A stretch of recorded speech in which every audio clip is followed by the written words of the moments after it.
Migala baကျွန်တော်ချစ်တဲ့အမိမြန်မာနိုင်ငံရဲ့လူငယ်လူရွယ်လေးများကိုလေးစားပါတယ်နော်အခုကတော့ခုတက်တော့မှတိ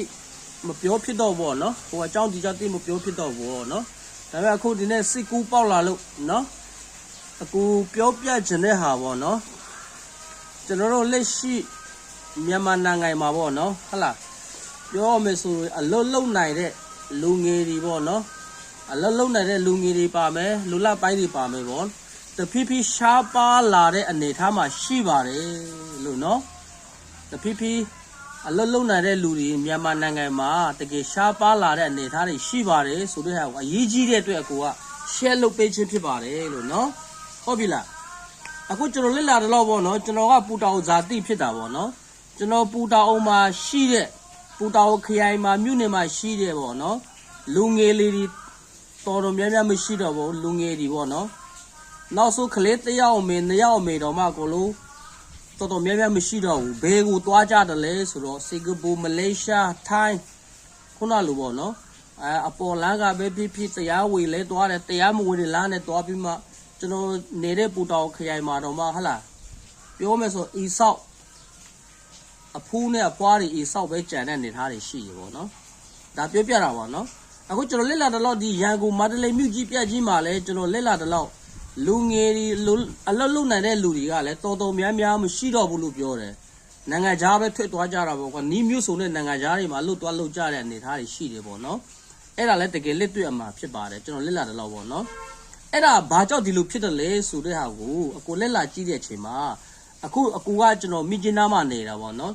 အခုမိကျင်းသားမှာကုံစုံဆိုင်မှာပဲဖြစ်ဖြစ်ကွန်ပျူတာဆိုင်မှာပဲဖြစ်ဖြစ်ဟလာမုတ်ဆိုင်မှာပဲဖြစ်ဖြစ်ခုနလိုပေါ့နော်အလုတ်သွားလုံမယ်ပေါ့နော်အလုတ်သွားရှောက်မယ်ဆိုရင်လစာဘယ်လောက်ရတယ်လဲဆိုတော့2သိန်းခွဲပေါ့နော်အလုတ်ဆိုရရင်3သိန်းပေါ့ဟုတ်လားအဲ့လိုနေထားတွေရှိတာပေါ့ဒါတော့မှရှောက်တဲ့လူတိုင်းကိုအလုတ်မပေးနိုင်ဘူး2သိန်းခွဲ3သိန်းနော်အဲ့နဲ့မိကျနာရဲ့ကိုဇင်းတို့ကိုကျွန်တော်ပြောပြလိုက်မယ်မိကျနာမှာကျွန်တော်မေးကြည့်တာလူတယောက်ရဲ့သမီးဂျိုက်ဆွဲစားမယ်ဆိုရင်3သိန်းခွဲနဲ့3သိန်းမှရှိတယ်နော်အခုကိုစုံဆိုင်ပဲဖြစ်ဖြစ်တခြားဘယ်နေရာပဲဖြစ်ဖြစ်အလုပ်သွားလုပ်မယ်ဝန်ထမ်းသွားလုပ်မယ်ပေါ့နော်2သိန်းခွဲဟာလားသမီးစီးတော့မှမရဘူးအနေထားတွေဖြစ်နေတယ်နော်မနေ့ပိုင်း brief ခောက်ဆွဲဘာညာတော့မစားနေတော့အနေထားတွေအဲ့လိုဖြစ်နေတယ်နော်အဲ့လိုမျိုးအနေထားဖြစ်နေပါသမီးစားကြုံခံစိတ်တော်မဟုတ်ဘူးလက်ရှိအနေထားကုန်စည်နှုန်းနဲ့လက်ရှိပေးတဲ့ကိုယ့်ရဲ့ဝင်ငွေတလဝင်ငွေနဲ့ကိုစားဖို့တော့မှမလွယ်ဘူးအင်းငါးခါတော့ပြောမနေနဲ့တော့နော်အနေထားတွေပေါ့နော်ဒါမိကျင်းသားရဲ့အနေထားကိုပြောပြတာပါတခြားဒေတာမှာလည်းရာကိုတို့မားတလေးတွေလည်းဒီအနေထားတွေတော့နည်းနည်းရော့ရည်လဲရော့မယ်ဒါပေမဲ့လူတယောက်ရဲ့တလပေးတဲ့ဟာလာအလုတ်သွားလုပ်ပြီးရတဲ့ဟာနဲ့သမင်းမလောက်ဘူးငတ်မဲ့အနေထားတွေရှိနေတယ်နော်ဒါစိုက်ကယ်စီဒီဘာညာတွေမပြောတော့ဘူးကွာအများကြီးမပြောတော့ဘူးနော်အဲ့ဒီအနေထားတွေရှိနေတယ်ဆိုတော့ဒါနိုင်ငံခြားကိုအလုတ်သွားလုပ်တယ်ဆိုတာတော့ထွက်သွားကြတယ်မြန်မာနိုင်ငံမှာရှိတဲ့အလုတ်လုနိုင်တဲ့လူမတမနိုင်ငံခြားကိုထွက်သွားတယ်ဆိုတာတော့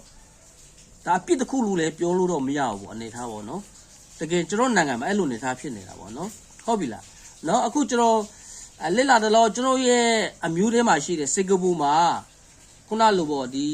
နောက်အောက်ဆိုးအစီပေါ့နော်ကျွန်တော်ပြောပြမယ်နော်အီအကူသွားလောက်တယ်နော်ဟာလားစင်ကာပူဒေါ်လာ900 600လောက်ရတာပေါ့နော်အဲ့ဒါကိုမြန်မာငွေနဲ့လဲလိုက်ရင်15သိန်းနဲ့30ကြားမှာရှိတယ်တလရဲ့ဝင်ငွေနော်အီအကူပေါ့ကွာနော်အတူရဝိဆကိုလောက်ရတာပေါ့သမင်းစီလည်းငိမ့်တယ်ပေါ့နော်တလကိုမြန်မာငွေ15သိန်းနဲ့30ကြားမှာရပါတယ်နော်ဟုတ်ပြီလားအဲ့လိုဆိုတော့သမင်းစီလည်းငိမ့်တယ်ဆိုရော15သိန်း30တော့စုလို့ရတဲ့နေတာရှိတယ်နော်ဒါလည်းဒါတစ်ခုပဲပြောပြတာပါနော်ကျွန်တော်ရဲ့နိုင်ငံရဲ့လက်ရှိအနေထားနဲ့နိုင်ငံခြားရဲ့ဝင်ငွေရဲ့လက်နဲ့အနေထားနေတာမူးလူမြေလို့ကြွာချားတယ်ကျွန်တော်နိုင်ငံမှာအလုတ်ခွေတွေလည်းတထဲတွေကလည်းအလုတ်ကြိုက်တွေလည်း2သိန်းခွဲ3သိန်းတော့မှအလုတ်မပေးနိုင်တဲ့အနေထားအလုတ်ပေးတာတော့မှ2သိန်းခွဲ3သိန်းနဲ့ဘဝကိုဟာလာမနေ့ပိုင်းကရေတောက်ပြီးမှနေ့လေညနေမှသမီးကိုမဝလီစားပြီးမှအလုတ်လုပ်နေရနေတာဖြစ်နေတဲ့ဟာဖြစ်နေတယ်ပေါ့နော်အဲ့ကြောင့်နိုင်ငံခြားကိုတဖြည်းဖြည်းနဲ့ကျွန်တော်ဒီတိုင်းလာဆိုရင်ကျွန်တော်နိုင်ငံမှာရှိတဲ့အလုတ်လုံနိုင်တဲ့လူငယ်တွေလူဦးတွေလုံနိုင်တဲ့လူဦးတွေကစကုန်လုံးငါတို့နိုင်ငံမှာလူတွေကြံမှာမဟုတ်မဲ့အနေထားရှိပါတယ်လို့ဒါတွေကိုတော့နော်ကိုယ့်ကိုခုနလိုပေါ့နော်ဒါနိုင်ငံတော်အနေနဲ့တမျိုးတဖူလို့ ခုနလိုပေါ့နော်ဒါစဉ်းစားပြီးမှကိုယ့်ရဲ့နိုင်ငံကဟာလာလူတွေပြုံးတင်းမှုမရှိအောင်ပေါ့နော်အလုတ်ကန်လေးတွေဖန်တီးနေတဲ့အခွင့်အလားတွေကိုပေါ့နော်ဒါလုတ်ပိတ်ဖို့အရာကြီးလိုအပ်နေပါတယ်ရေရှည်ကြတော့ကျွန်တော်နိုင်ငံမှာအလုတ်လုံနိုင်တဲ့လူငယ်တွေတယောက်မှကြံမှာမဟုတ်ဘူးလို့ပေါ့နော်ပြောပြချင်ပါတယ်ဒါဘိုးတို့ရလည်းပြောပြချင်တာပါကျေးဇူးတင်ပါတယ်